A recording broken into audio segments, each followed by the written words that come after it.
ఉత్తర నేపాల్ను ఒక భీకరమైన విపత్తు కుదిపేసింది. కంటికి కనిపించని ప్రమాదంలా ముంచుకొచ్చిన మెరుపు వరదలు క్షణాల వ్యవధిలో తీర ప్రాంతాలను అతలకుతలం చేశాయి. బుధవారం ఉదయం సంభవించిన ఈ ప్రకృతి ప్రళయంతో సరిహద్దు గ్రామాలు తుడిచిపెట్టుకుపోయాయి. ఎటు చూసినా నీటి ప్రవాహం, ధ్వంసమైన ఇళ్లు, కూలిపోయిన వంతెనలు కంటతడి పెట్టించే దృశ్యాలుగా మారాయి.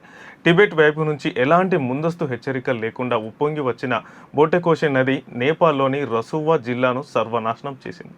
ఈ విపత్తు దాటికి ఇప్పటి వరకు 7 ప్రాణాలు కోల్పోగా వందల సంఖ్యలో ప్రజలు గల్లంతయ్యారు. మార్కెట్ ప్రాంతాలు, పెద్ద పెద్ద ప్రాజెక్టులు నీట మునిగాయి. వందలాది కుటుంబాలు నిరాశ్రయులయ్యాయి. అసలు ఈ విపత్తుకు ఆకాశం నుంచి వర్షం పడకపోవడం మరింత విస్మయాన్ని కలిగిస్తోంది. వాతావరణ శాఖ అధికారులు చెప్పిన వివరాల ప్రకారం ఎలాంటి వర్షపాతం లేకుండానే నది ఒక్కసారిగా పొంగిపొర్లింది. దీంతో హిమానీ నది సరస్సు విస్ఫోటనం చెంది ఉంటుందని నిపుణులు గట్టిగా అంచనా వేస్తున్నారు. ప్రభావిత ప్రాంతాలన్నీ కొండ ప్రాంతాలు కావడంతో సహాయక చర్యలు అందించడం అధికారులకు సవాల్గా మారింది. ఎటు చూసినా రాళ్లు, బురద మేటలు వేయడంతో రోడ్డు మార్గాలు పూర్తిగా మూసుకుపోయాయి.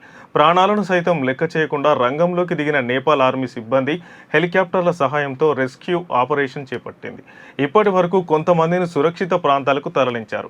మరోవైపు గల్లంతైన వారి కోసం ముమ్మరంగా గాలింపు చర్యలు కొనసాగుతున్నాయి. ఈ మహా విషాదంపై తీవ్ర ఆందోళన వ్యక్తం చేసిన ప్రధాని బాలెన్ షా వెంటనే అత్యవసర సమావేశం ఏర్పాటు చేశారు. ప్రాణ నష్టాన్ని వీలైనంతగా తగ్గించడానికి, క్షతగాత్రులకు మెరుగైన వైద్యం అందించడానికి యుద్ధ ప్రతిపాదికన చర్యలు తీసుకోవాలని అధికారులను ఆదేశించారు. దిగువ ప్రాంతాల ప్రజలను సురక్షిత ప్రాంతాలకు తరలించేందుకు ప్రత్యేక బృందాలను రంగంలోకి దించారు.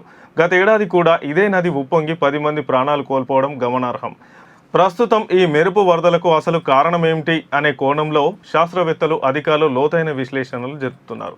నేపాల్ను చుట్టుముట్టిన ఈ విషాద ఘటన ఇప్పుడు అంతర్జాతీయంగా కలకలం రేపుతోంది.